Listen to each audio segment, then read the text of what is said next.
Halo, selamat sore Tribuners. Anda sedang menyaksikan live update Tribun News edisi Jumat 18 Maret 2022. Sore ini akan kami sajikan informasi teraktual dan menarik yang dilaporkan secara langsung oleh reporter lapangan kami. Bersama saya, Mesa Desirait, inilah live update selengkapnya. Sebuah rumah kontrakan di Jalan Gajah Mada, Kecamatan Tanjung Karang Timur, Kota Bandar Lampung roboh. Saat kejadian, warga sekitar mendengar suara gemuruh. Bangunan rumah yang roboh itu menimpa penghuni rumah hingga menyebabkan 1 orang tewas. BPBD setempat kemudian menerjunkan 14 personel untuk mengevakuasi korban yang tertimpa bangunan rumah. Untuk mengetahui info lebih detailnya, sudah bergabung bersama kami rekan jurnalis Tribun Lampung, Bayu Saputra yang akan menyampaikan laporannya. Silakan Bayu. Oke, selamat sore rekan Mei dan Tribuners. Perlu saya sampaikan bahwasannya kejadian rumah kontrakan yang berada di Jalan Gajah Mada, Gang Moris, Tanjung Karang Timur, Bandar Lampung ini terjadi sekitar pukul 3 dini hari. Mohon maaf, kejadian sekitar pukul 22.30 WIB semalam. Kejadian tersebut menimpa satu korban yang bernama Bapak Suratmo yang pekerjaan sehari-harinya sebagai buruh bangunan di Bandar Lampung. Pada saat kejadian, posisi Pak Suratmo dan istri Sadia dan Ranti itu sedang buat istirahat di dalam rumah kontrakan tersebut. Pada pukul 23 dan terjadilah rumah rubuh tersebut yang menimpa Bapak Suratmo selaku kepala keluarga, dan tetangga korban mendengar kejadian tersebut pada malam hari pukul 23.30 tersebut, dan seperti gempa yang dikatakan oleh Emil selaku tetangga korban. Kemudian Tribun Lampung juga berhasil mewawancarai secara langsung istri dari Bapak Suratmo yang pada saat itu beliau menyampaikan bahwasannya kejadian begitu tiba-tiba sehingga sontak tidak lagi bisa menyelamatkan diri. Namun pada saat itu istri dari Pak Suratmo alhamdulillah selamat karena tertimpa dari spring bed. Kemudian Bapak Suratmo sendiri posisi tersebut terpisah dari spring bed yang tidurnya bersebelahan dengan kasur. Dalam kejadian tersebut, Bapak Suratmo diketahui meninggal pada pukul 04.30 dan sempat dibawa ke rumah sakit. Nah, petugas dari Basarnas sendiri menyampaikan bahwasannya kejadian tersebut terjadi karena ada konstruksi bangunan yang lemah. Begitu disampaikan oleh Kasih Operasional Basarnas Lampung Ahmad Sudarsa. Kemudian dari aparat kepolisian melalui Kapolsek Tanjung Karang Timur Kompol Doni Arianto bahwasannya akan menyelidiki kejadian tersebut dan akan memanggil ahli konstruksi bangunan. Begitu rekan Mei. Ya, baik. Terima kasih Bayu Saputra atas laporan Anda, dan Tribuners, wartawan kami juga telah menghimpun wawancara dengan istri korban serta kakak korban. Berikut tayangannya untuk Anda. Jam 10:30. Itu gimana Bu suaranya? Kejadiannya Bu? Tiba-tiba nggak ada suara, langsung gitu. Gelap Bu ya? Langsung dari atas tuh kayaknya di bawah tuh cengkalannya tuh jatuh.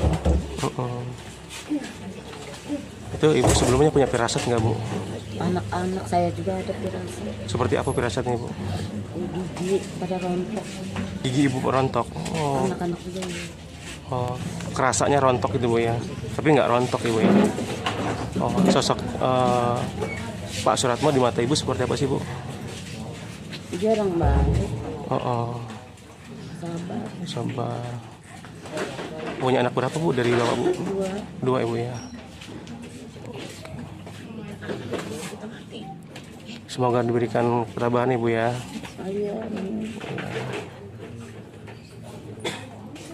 Kemarinnya sih udah agak lama juga sih, Mas. Udah semingguan ada? Iya, kurang lebih sih ya, gitu Mas. Aduh. Jadi kita ngasih tahu ke Pak Ratmo bahwasan di sini ada kontrakan kosong lah ya gitu ya. Nggak pernah, cuma adek ya tuh menurutnya sama istrinya aja, nurut istrinya yang nggak mau mas. Kalau adek mau sih, karena juga kepengen Ayunya tuh kumpul sama adik-adik ya. Iya begitu ya. Enak kan kalau ada apa-apa kita kan, gitu namanya sama adik, gitu ya saudara. Gitu. Namanya gitulah istrinya yang Puluhan kera hitam berkeliaran di kantor Badan Pertahanan Nasional atau BPN Kabupaten Pasangkayu, Kecamatan Pasangkayu pada Selasa 15 Maret. Kejadian ini sontak menjadi perbincangan di kalangan masyarakat. Kejadian tersebut terekam kamera warga dan CCTV kantor BPN Pasangkayu. Untuk info selengkapnya akan disampaikan oleh rekan jurnalis Tribun Sulbar, Sugianto yang kini sudah terhubung bersama kami. Silakan, Egy.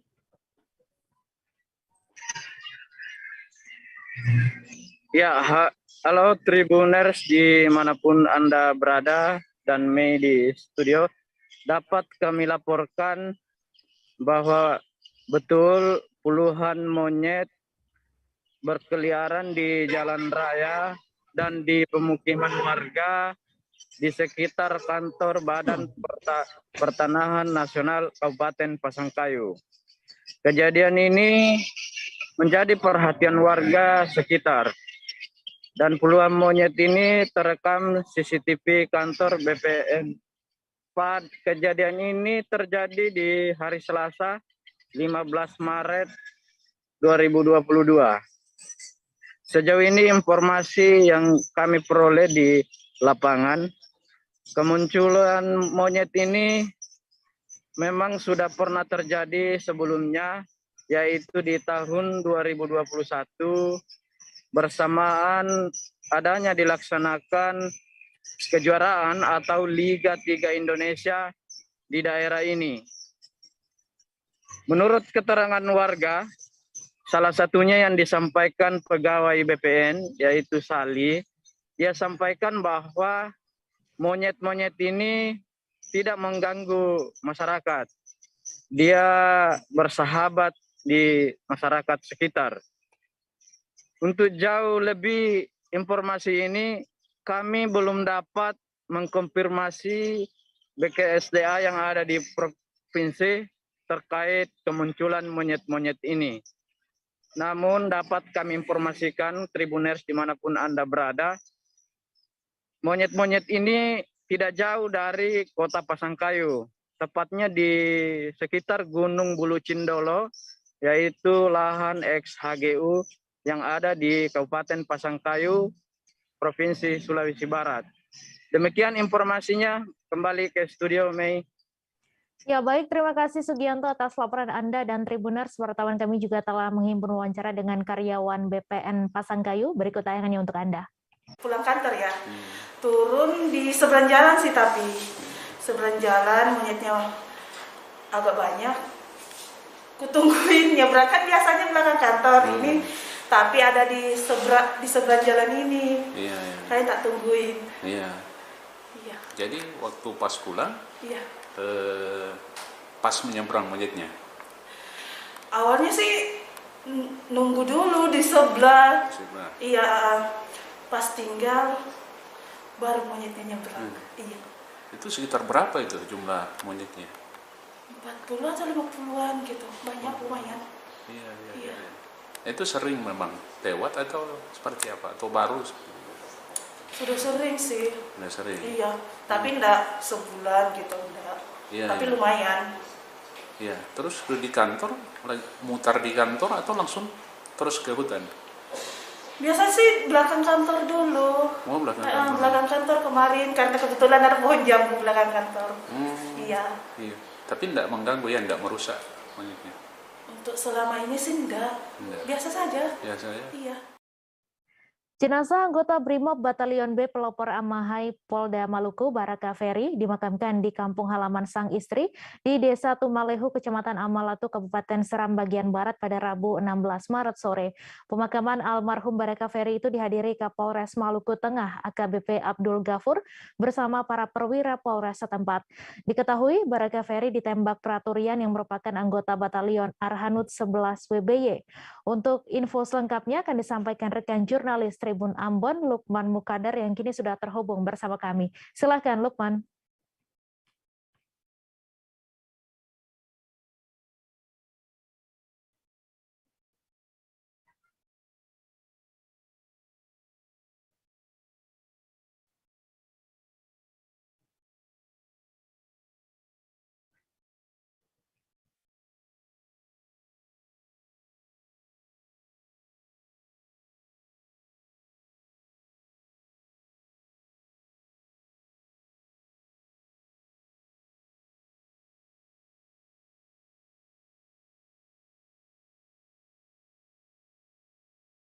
Silakan Lukman dengan laporan Anda.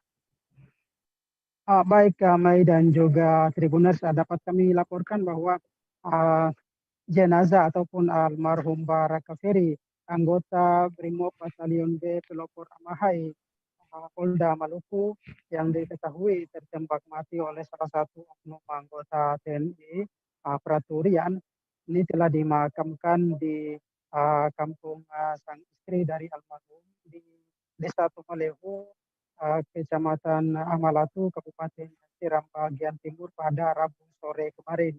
Dan pemakaman dari Baraka Ferry sendiri ini dihadiri langsung oleh Kapolres Maluku Tengah, AKBP Abdul Ghafur, dan juga sejumlah perwira dari Polres tempat, dan juga informasi yang kami terima ini dihadiri pemakaman itu sendiri juga dihadiri oleh Danrem Ambon dan juga Dandim 1502 Masohi. Dan diketahui bahwa memang insiden ini terjadi di insiden penembakan anggota Brimob ini terjadi di Desa Liang, Kecamatan TNS, Kabupaten Maluku Tengah. Dan ini terjadi ketika anggota TNI ini atau oknum anggota TNI ini, Praturian ini, sempat ada pembicaraan dengan Danposnya.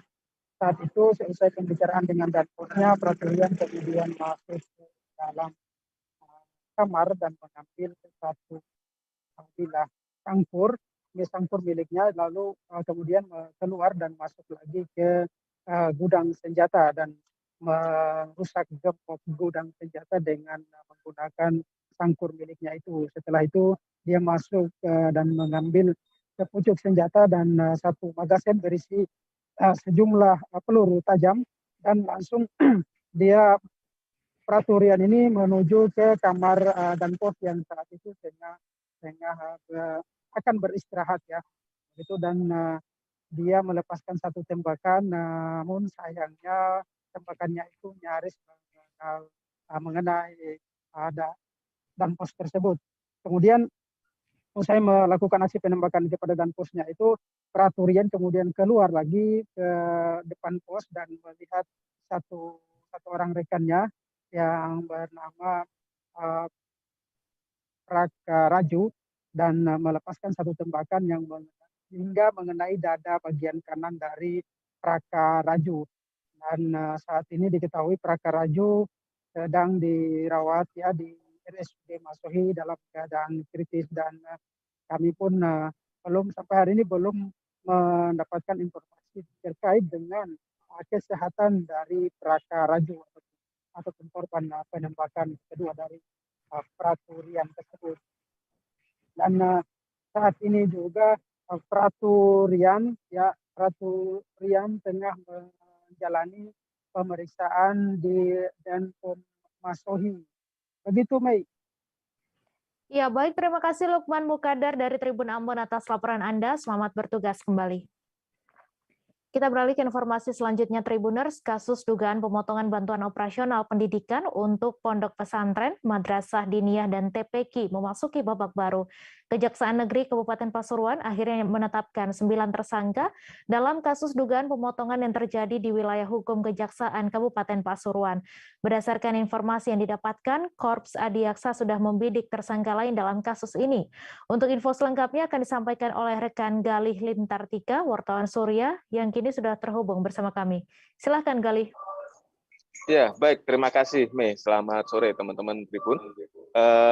Jadi Kejaksaan Negeri Kabupaten Pasuruan menetapkan 9 tersangka dalam kasus dugaan pemotongan bantuan operasional pendidikan untuk pondok pesantren, madrasah diniyah dan TPK di wilayah Kabupaten Pasuruan. Nah, 9 tersangka ini adalah MS, YK, MN, AH, SH, MSA, HN, dan ND sekaligus RN. Nah, semuanya itu adalah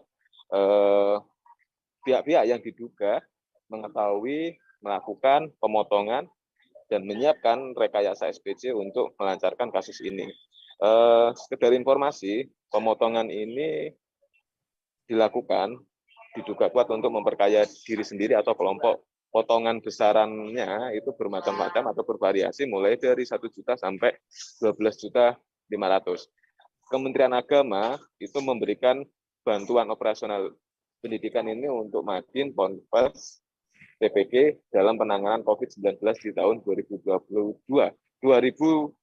ya. Tapi sayangnya di lapangan banyak praktek-praktek pemotongan bantuan yang akhirnya membuat bantuan ini tidak tepat sasaran.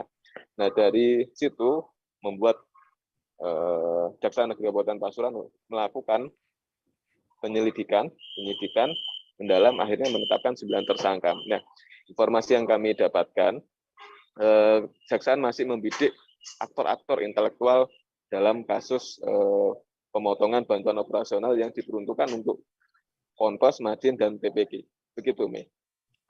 Baik, terima kasih Galih atas laporan Anda. Selamat bertugas kembali.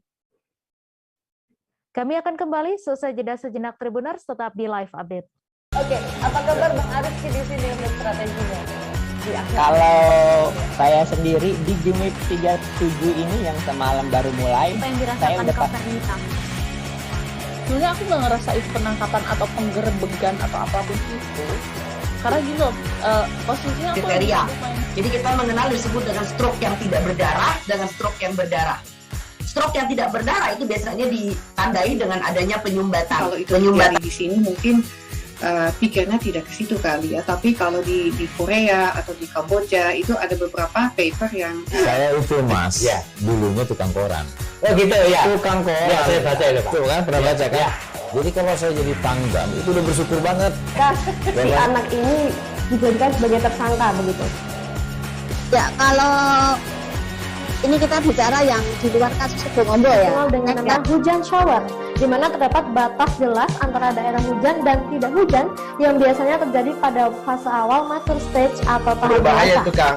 Jadi mulai artinya terjadinya perlembekan. Nah itu untuk penetrasi akan sulit. Gitu ya. Dok, saya ini menurut saya memang tidak mudah, bukan urusan tanah diambil. Kalau misalnya Amerika Serikat sekarang, Terima kasih Anda masih menyaksikan live update.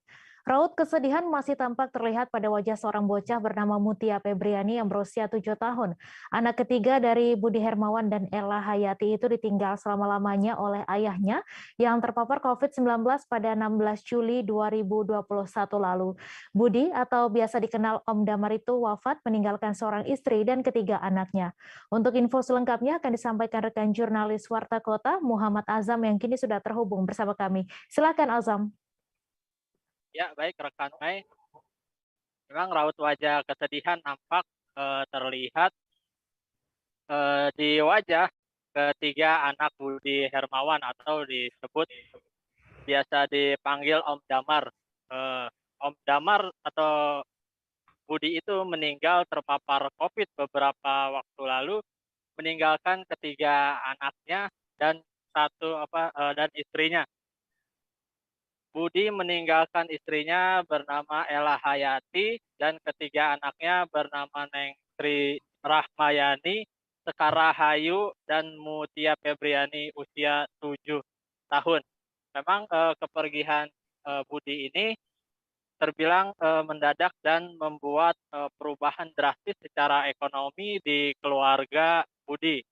Istri Budi bernama Ella saat dicambangi atau saat dihampiri itu mengaku untuk perekonomian setelah meninggalnya suaminya itu berubah drastis. Dia juga harus berputar cara atau melakukan sejumlah sejumlah pekerjaan untuk dapat menghidupi ketiga anaknya yang masih pada sekolah tersebut.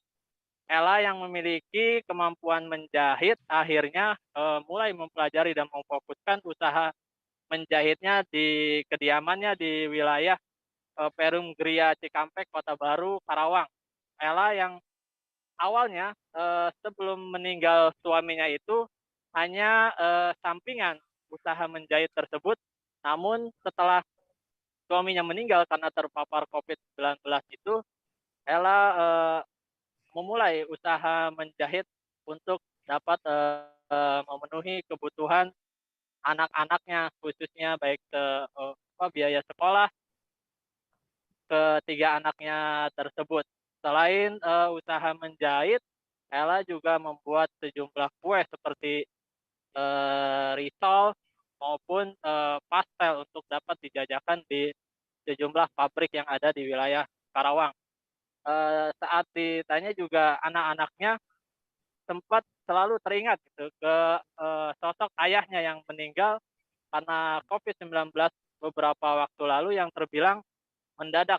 Pasalnya memang kondisi Budi ketika itu dalam keadaan baik-baik saja, masih terbilang sehat. Namun pasca terpapar COVID-19, kondisi almarhum Budi menurun hingga dilakukan dirawat selama 3 hari di rumah sakit dan meninggal dunia terpapar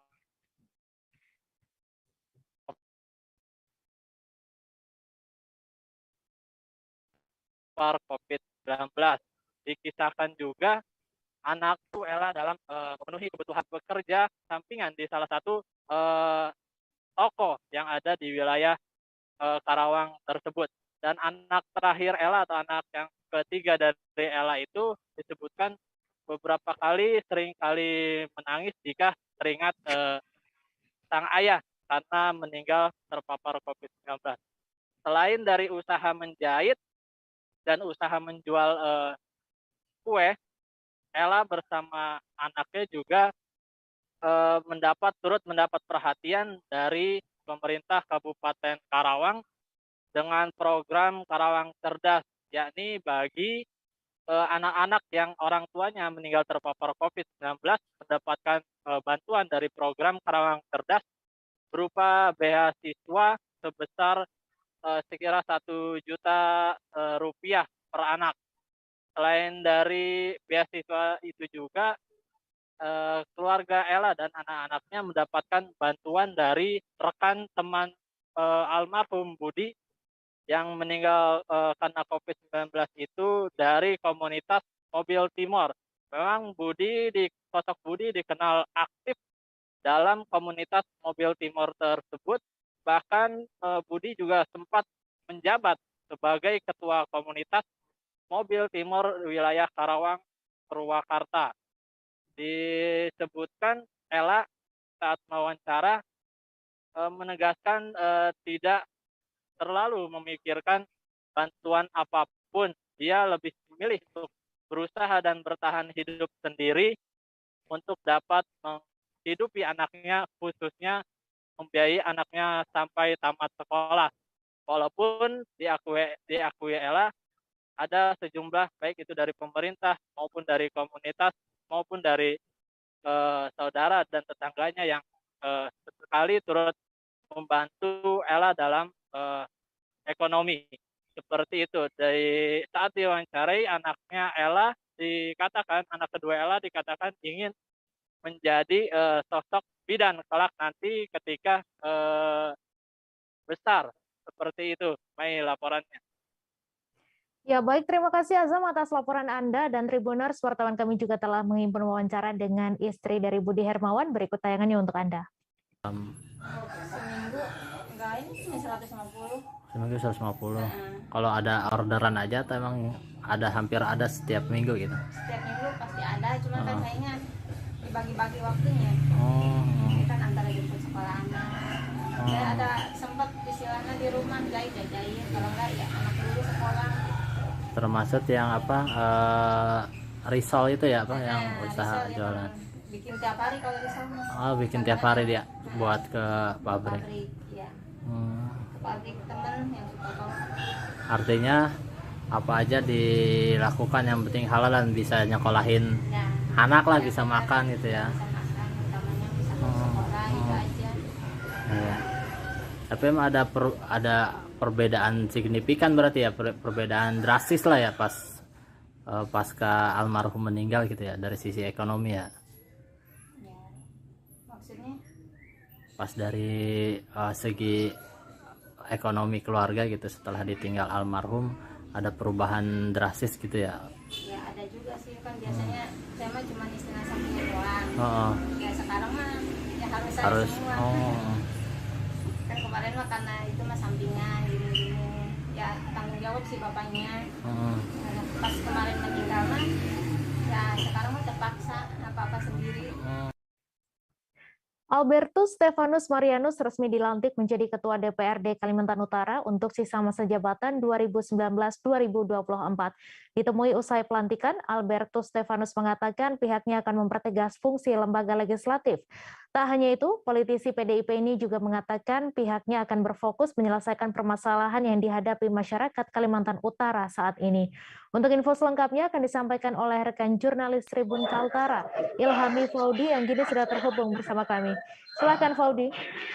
Baik, rekan Mei, dapat dilaporkan bahwa Albertus Stefanus Marianus akhirnya dilantik menjadi Ketua DPRD Kaltara menggantikan Nurhayati Andris yang sebelumnya sudah dibebas tugaskan dari posisinya sebagai Ketua DPRD Kaltara oleh DPP PDIP.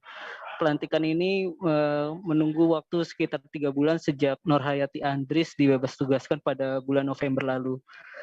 Ditemui usai pelantikan, Albertus Stefanus berjanji akan bekerja sama dengan pihak pemerintah atau dinas terkait, khususnya menangani masalah-masalah yang kini dihadapi oleh masyarakat Kaltara. Secara khusus, Albertus menyampaikan bahwa pihaknya akan mencarikan solusi terkait permasalahan kelangkaan minyak goreng yang terjadi di daerah Kaltara dalam beberapa bulan terakhir. Menurut Albertus, pihaknya akan memanggil dinas terkait seperti Disperindakop dan juga Satpol PP dan aparat kepolisian untuk menindaklanjuti mengenai kelangkaan minyak goreng yang masih terjadi di wilayah Kaltara. Tak hanya itu, Albertus juga berjanji pihaknya akan meningkatkan kinerja Dewan, khususnya dalam upaya mengawasi kinerja pemerintah dan juga dalam melakukan fungsi sebagai legislasi atau membentuk raperda-raperda yang selama ini belum berhasil disahkan. Demikian rekan Mei yang dapat dilaporkan. Ya, terima kasih Faudi atas laporan Anda dan Tribuners. Wartawan kami juga telah menghimpun wawancara dengan Ketua DPRD Kaltara. Berikut tayangannya untuk Anda. Setuju dan jadwal dari DPR yang sudah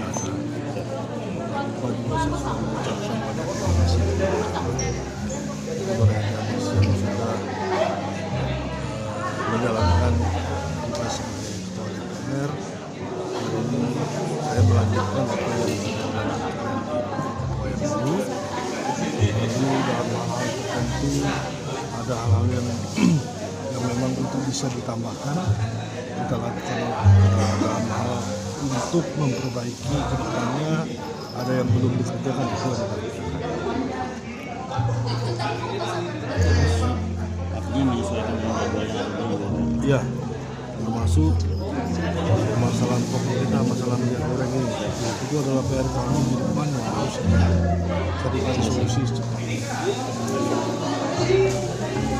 Saya untuk melihat kondisi Kaltara secara umum, kira-kira apa yang menjadi atensi di sana? Ya, artinya kami di DPR ini kan pertama kembali ke fungsinya itu. Jadi kami mempertegas di 3 fungsi itu adalah fungsi pengawasan, lalu kemudian fungsi legislasi dan fungsi budgeting.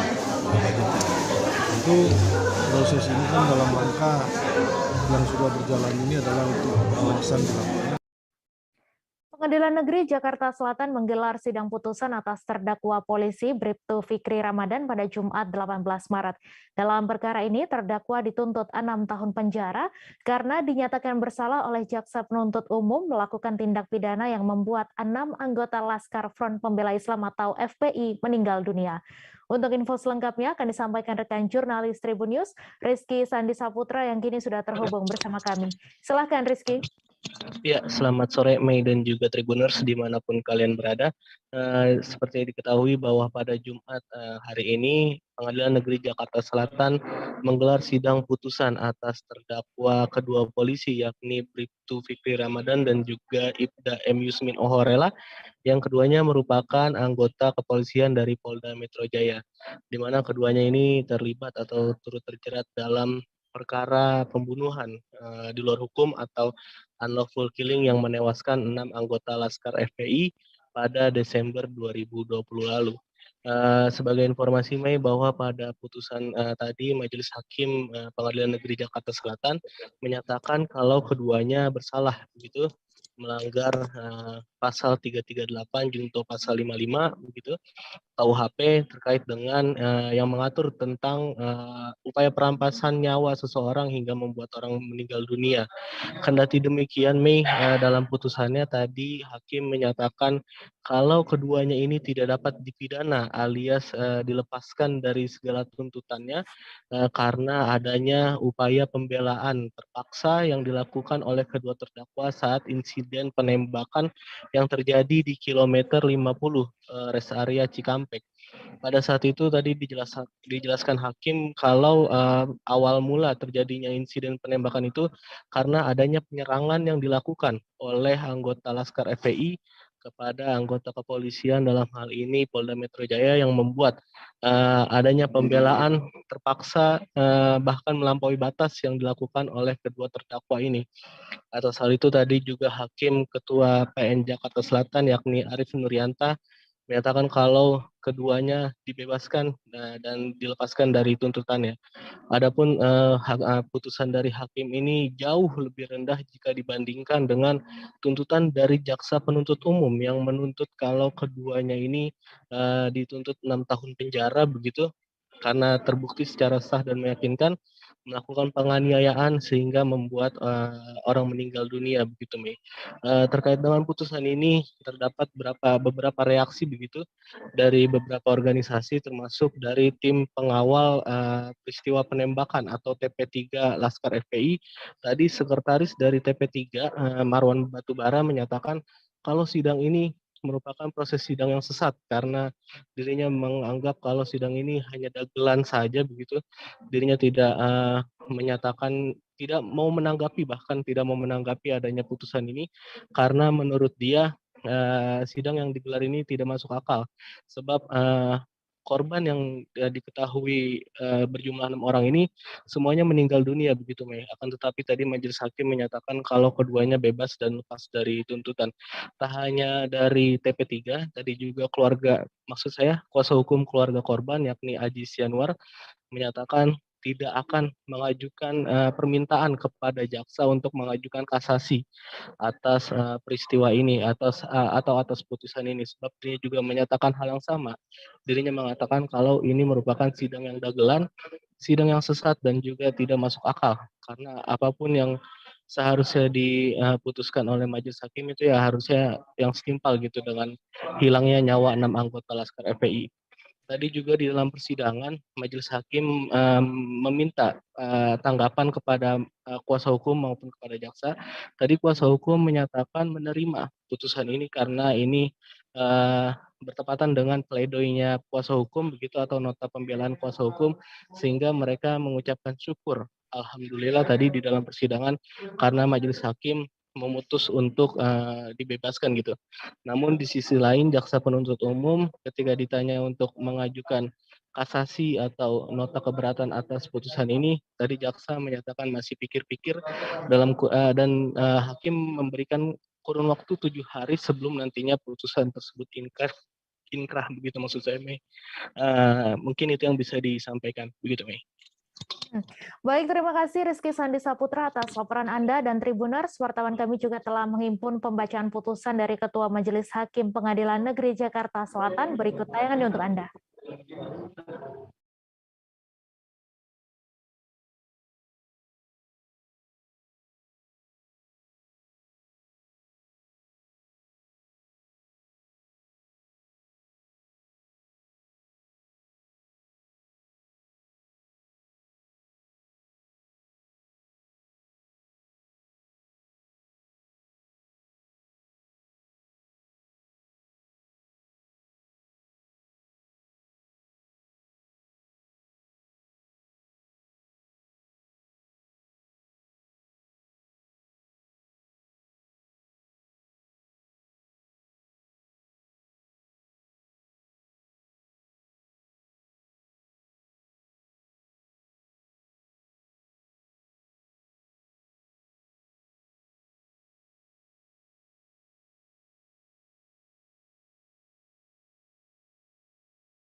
Di Ramadan tersebut telah terbukti melakukan tindak pidana sebagaimana dalam dakwaan primer penuntut umum.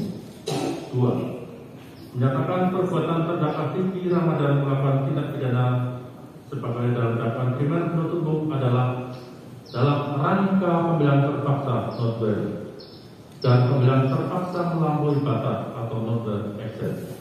3.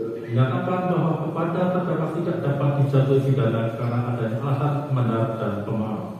4. Melepaskan terdakwa oleh karena itu dari segala tuntutan hukum.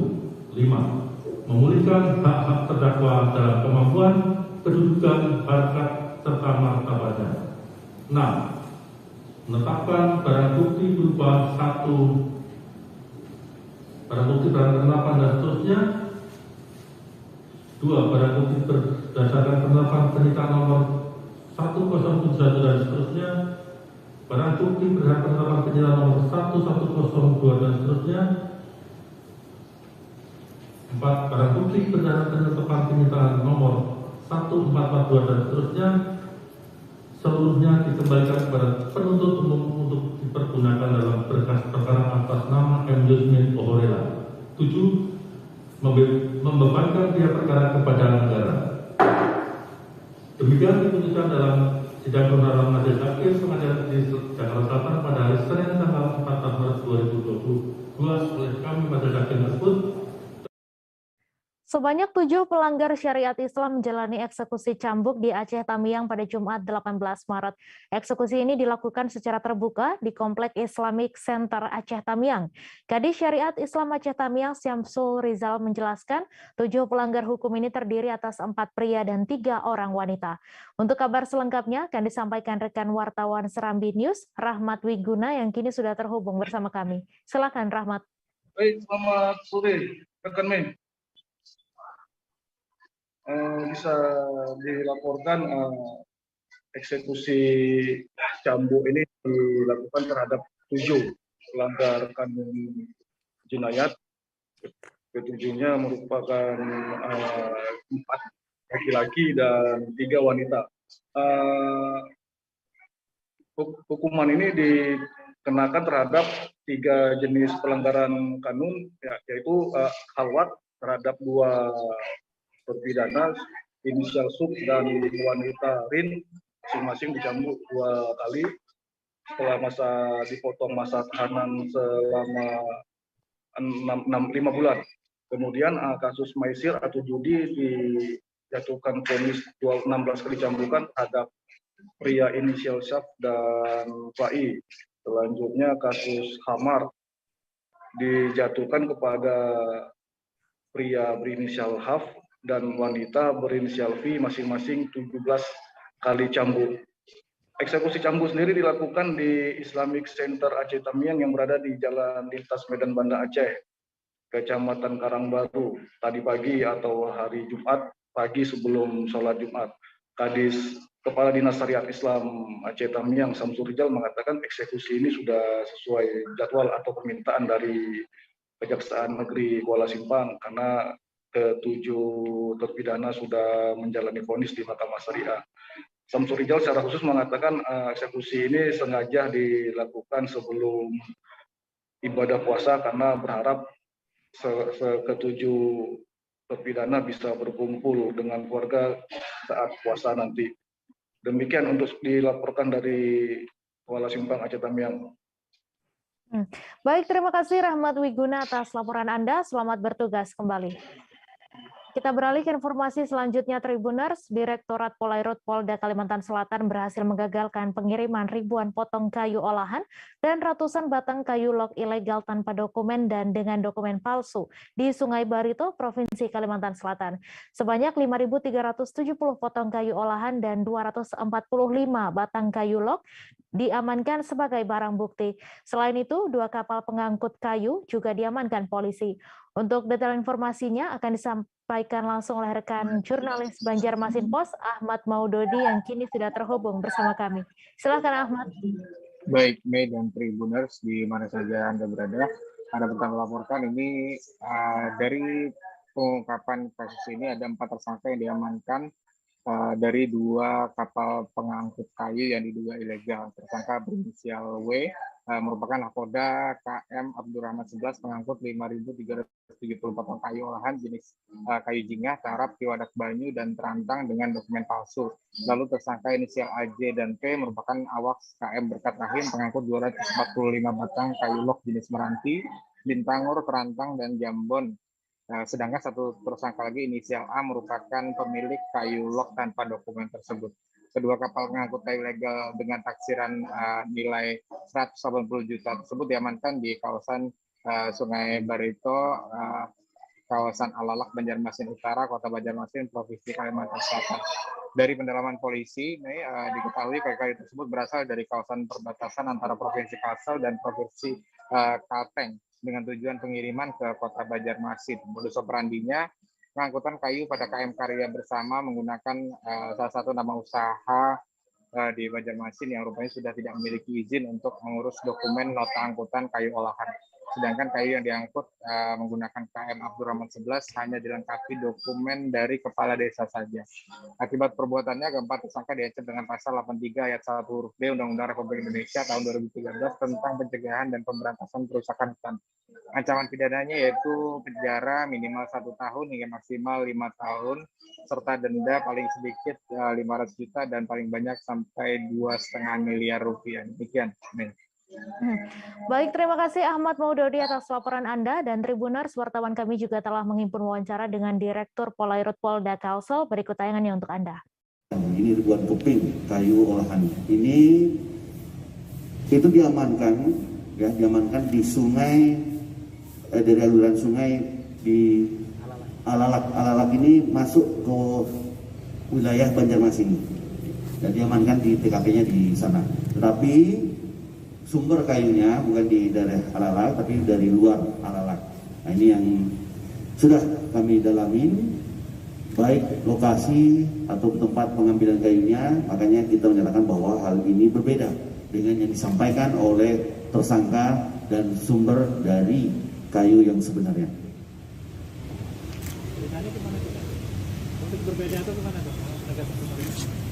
Maksudnya dari ada yang dibuat di dalam dokumen bahwa kayunya berasal dari lokasi ini, tapi ternyata setelah kita mengadakan pengecekan itu tidak ada penebangan kayu di lokasi tersebut, tapi di lokasi lain. Sudah berapa kali? Ini masih kami pendalaman untuk berapa kalinya, apakah sebelumnya juga ada modus seperti ini kami masih melakukan pendalaman. Bareskrim Polri menyegel aset senilai miliaran rupiah milik Crazy Rich Medan Indra Kents di perumahan mewah klaster Narada Alam Sutra, Kecamatan Serpong Utara, Tangerang Selatan pada Jumat 18 Maret. Sebagaimana diketahui, Indra Kents telah ditetapkan sebagai tersangka dalam kasus judi online Binomo.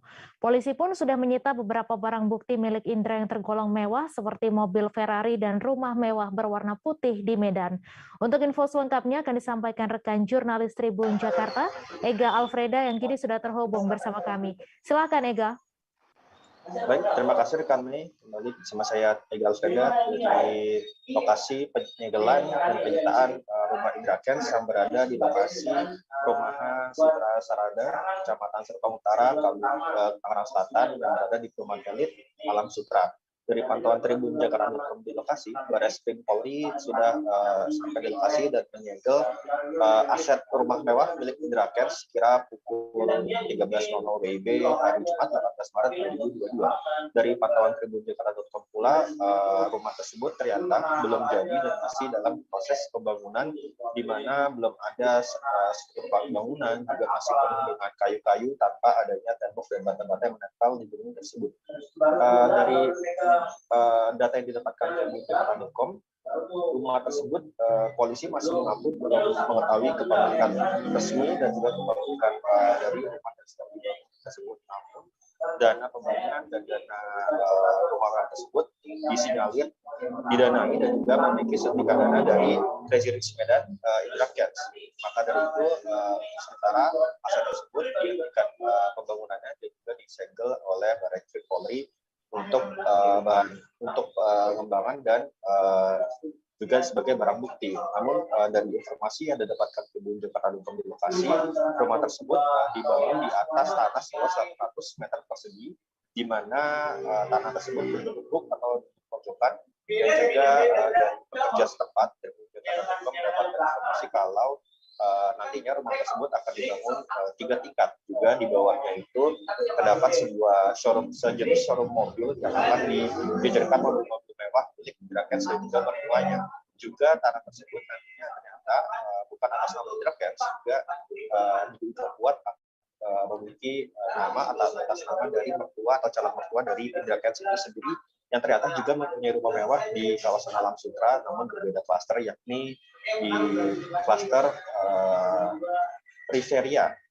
Namun untuk kepastiannya Baris Krim Polri masih belum bisa menyatakan secara langsung, namun hal tersebut sudah dikonfirmasi oleh pekerja setempat yang sedang membangun pekerjaan atau aset mewah diperkirakan selama 1 tahun lamanya.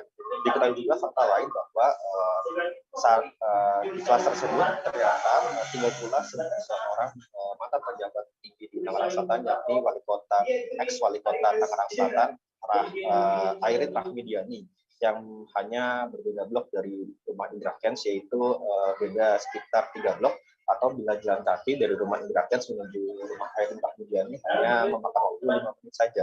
Dari pantauan langsung di lokasi rumah Airin Rahmidiani tersebut, memang ada tulisan notaris dan PPAT Airin Rahmidiani, yang nampaknya tidak ada kegiatan ataupun orang-orang di dalamnya, dan kosong di rumah tersebut, dan hanya ada 1 motor Matic dan juga sebuah mobil mewah merek Jaguar terparkir di rumah milik Airin tersebut. Namun sampai saat ini juga kemudian masih belum mengetahui di mana apakah Airin tinggal di situ atau hanya beberapa aset rumah saja. Sampai detik ini juga kepastian bahwa kepemilikan atas nama dari aset rumah mewah yang didanai oleh Indrakens tersebut masih menjadi tanya-tanya, karena Polri masih melakukan penyidikan dan pendalaman oleh aset tersebut. Begitu kan, Mei? Baik, terima kasih Ega Alfreda atas laporan Anda. Selamat bertugas kembali. Kami masih akan menyajikan informasi menarik untuk Anda seusai